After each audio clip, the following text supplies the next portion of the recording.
സുധാകറിലേക്ക് ശ്രീ പന്തളം സുധാകരൻ, ഇവിടെ സുരേഷ് കുമാർ ചൂണ്ടിക്കാണിച്ച വളരെ പ്രസക്തമായൊരു കാര്യം, മന്ത്രിസഭയിലെ അംഗങ്ങൾക്ക് തമ്മിൽ പരസ്പര വിശ്വാസം നഷ്ടപ്പെട്ട ഒരു അവസ്ഥ സംജാതമായിരിക്കുന്നു എന്നതാണ്. അത്തരമൊരു അവസ്ഥയിൽ ഒരു പുനഃസംഘടന അനിവാര്യമായി മാറുന്നു എന്നും അദ്ദേഹം വിലയിരുത്തുന്നുണ്ട്. ഇതൊന്നുമില്ലെങ്കിൽ, ഇത്തരമൊരു അവസ്ഥയില്ലെങ്കിൽ, സോളാർ കേസ് ഹൈക്കമാൻഡിൻ്റെ മുന്നിൽ വലിയ തോതിൽ പരിഗണനയ്ക്ക് ഇല്ലെങ്കിൽ, സോളാർ കേസിൽ കോൺഗ്രസോ സർക്കാരോ പ്രതിരോധത്തിലല്ല എന്ന തോന്നലിനാണ് മുൻതൂക്കമെങ്കിൽ, പിന്നെ രമേശ് ചെന്നിത്തലയെ ഉൾപ്പെടുത്തിക്കൊണ്ടുള്ള ഒരു പുനഃസംഘടനയ്ക്ക് എന്താണ് കോൺഗ്രസിന് മുന്നിലുള്ള കാര്യം?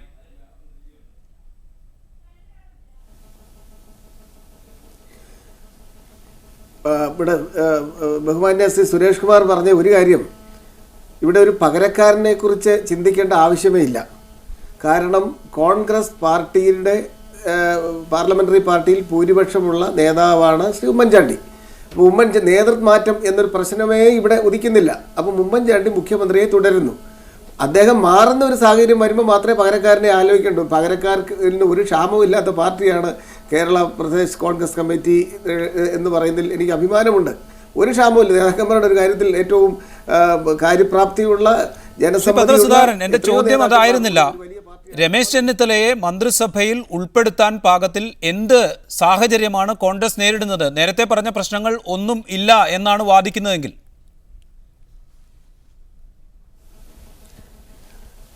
ഞാൻ നേരത്തെ പറഞ്ഞല്ലോ, ഇത് ശ്രീ രമേശ് ചെന്നിത്തലയുടെ കേരള യാത്രയുടെ കാലഘട്ടത്തിൽ, അതായത് മെയ് മാസം മുതൽ നമ്മുടെ പൊതുസമൂഹത്തിൻ്റെ മുന്നിലുള്ള ഒരു വിഷയമാണ്.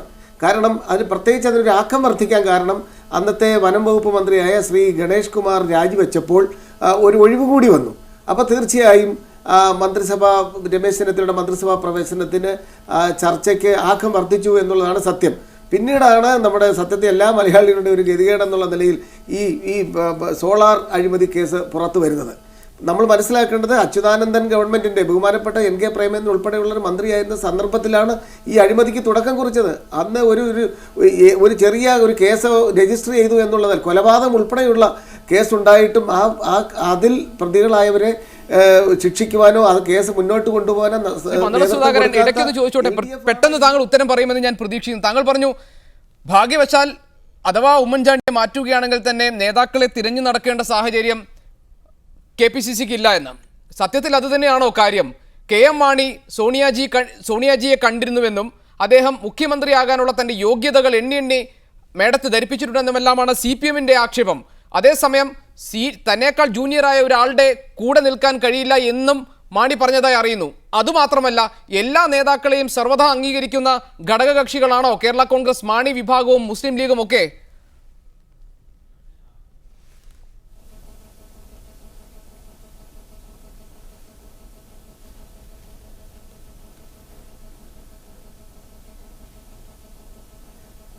പൂർണ്ണമായും കേട്ടില്ല ശ്രീ ഗോപികൃഷ്ണൻ പറഞ്ഞത്, എങ്കിലും ഞാൻ പറയട്ടെ.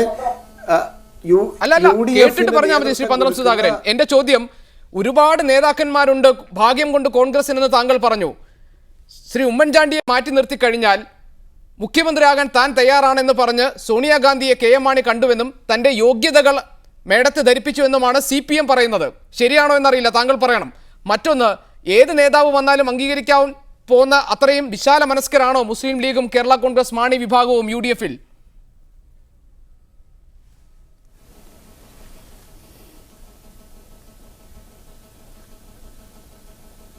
കേൾക്കുന്നില്ല, താങ്കൾക്ക് കേൾക്കുന്നില്ലല്ലോ അല്ലേ ശ്രീ പന്തളം സുധാകരൻ? കേട്ട ശേഷമേ മറുപടി അറിയാവൂ. ഞാൻ താങ്കളിലേക്ക് തിരിച്ചു വരാം.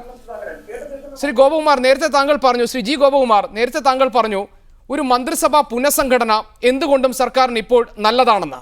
അങ്ങനെയാണെങ്കിൽ എന്തുകൊണ്ടാണ് രമേശ് ചെന്നിത്തല മന്ത്രിസഭയുടെ ഭാഗമാകാൻ ഹൈക്കമാൻഡിന്റെ ക്ഷണമുണ്ടായിട്ടും നിരസിച്ചതായി വാർത്ത വരുന്നു? അതെന്തുകൊണ്ടായിരിക്കാം? എന്തായിരിക്കും അതിന്റെ രാഷ്ട്രീയം? എന്തെങ്കിലും താല്പര്യം ഉണ്ടാകുമോ അദ്ദേഹത്തിന് കൂടുതലായി?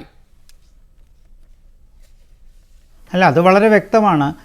മെയ് മാസത്തിൽ ഈ വിവാദങ്ങളൊന്നും ഉണ്ടാകാത്തൊരു സാഹചര്യത്തിൽ, ഗണേഷ് കുമാർ പുറത്തുപോയ സാഹചര്യത്തിൽ, പ്രത്യേകിച്ച് KPCC പ്രസിഡൻറ്റിൻ്റെ 3 ടേം അദ്ദേഹത്തിന് ഏതാണ്ട് തീരാറായിരിക്കുന്ന സാഹചര്യത്തിൽ അദ്ദേഹത്തിനെ രാഷ്ട്രീയപരമായിട്ട് അക്കോമഡേറ്റ് ചെയ്യാൻ മന്ത്രിസഭയിൽ ഒരു MLA ആയിട്ട് ഒരു KPCC പ്രസിഡന്റ് നിയമസഭയിൽ ഇരിക്കുന്നതിൻ്റെ ഗതികേട് മനസ്സിലാക്കിക്കൂടെ? അപ്പോൾ തീർച്ചയായിട്ടും മന്ത്രിസഭയിൽ വരുന്നതിൽ യാതൊരു തെറ്റുമില്ലായിരുന്നു. പക്ഷെ അന്ന് 2 കൈ നീട്ടി സ്വീകരിക്കാൻ കോൺഗ്രസ്സിലെ ചില വിഭാഗക്കാർ തയ്യാറായില്ല. ഇന്ന് സ്ഥിതിവിശേഷം മോശമായി.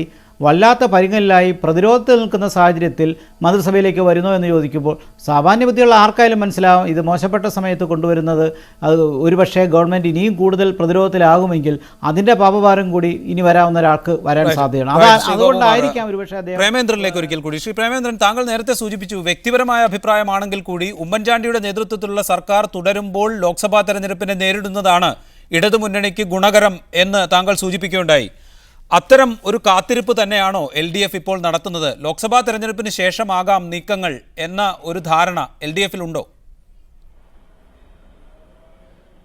ഇല്ല, ഞാൻ അതിനോട് അനുബന്ധമായി തന്നെ പറഞ്ഞു. പക്ഷേ ഞങ്ങൾ അതിനുവേണ്ടി നിലകൊള്ളുന്നില്ല. കാരണം കേരളത്തിന്റെ ജനാധിപത്യ മൂല്യവും രാഷ്ട്രീയ ധാർമ്മികയും സംരക്ഷിക്കേണ്ടതാണ്.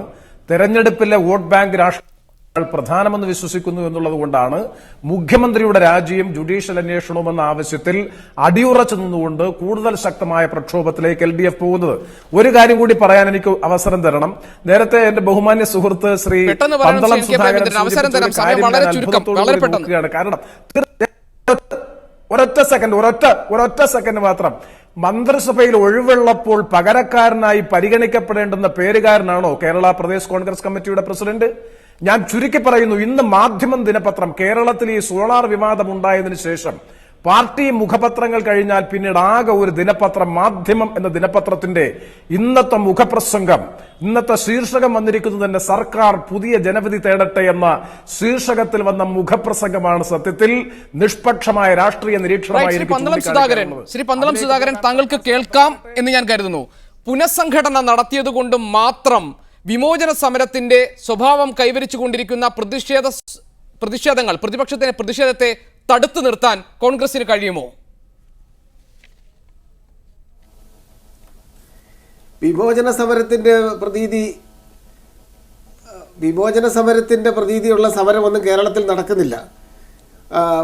ഒന്നാമതായി ഈ സോളാർ വിവാദം അല്ലെങ്കിൽ സോളാർ അഴിമതി കേസ്, മറ്റ് അഴിമതി കേസുകളൊക്കെ അതിശക്തമായ നിലയിൽ ഒരു കാരണവശാലും ക്രിമിനലുകൾ രക്ഷപ്പെടാത്ത തരത്തിൽ എല്ലാ പഴുതുകളും അടച്ചുകൊണ്ടുള്ള ശക്തമായ അന്വേഷണവും നടപടിയും കേരളത്തിൽ നടന്നുകൊണ്ടിരിക്കുന്നു. അതിന് ഉമ്മൻചാണ്ടിയും ആഭ്യന്തരമന്ത്രി തിരുവഞ്ചൂർ രാധാകൃഷ്ണനും സജീവമായി നേതൃത്വം നൽകുന്നു. മിടുക്കന്മാരായ പോലീസ് ഉദ്യോഗസ്ഥന്മാരാണല്ലോ കേരളത്തിൽ, അതിൽ തർക്കമില്ല. ഈ വരുന്ന നാളുകളിൽ തന്നെ കേരളത്തിലെ പൊതുജനങ്ങളുടെ മുമ്പിൽ യഥാർത്ഥ കുറ്റവാളികളെ ശിക്ഷിക്കുന്ന തരത്തിൽ, രക്ഷപ്പെടാൻ കഴിയാത്ത തരത്തിൽ ഈ ഗവൺമെന്റ് കൊണ്ടെത്തിക്കും, ഒരു സംശയവുമില്ല.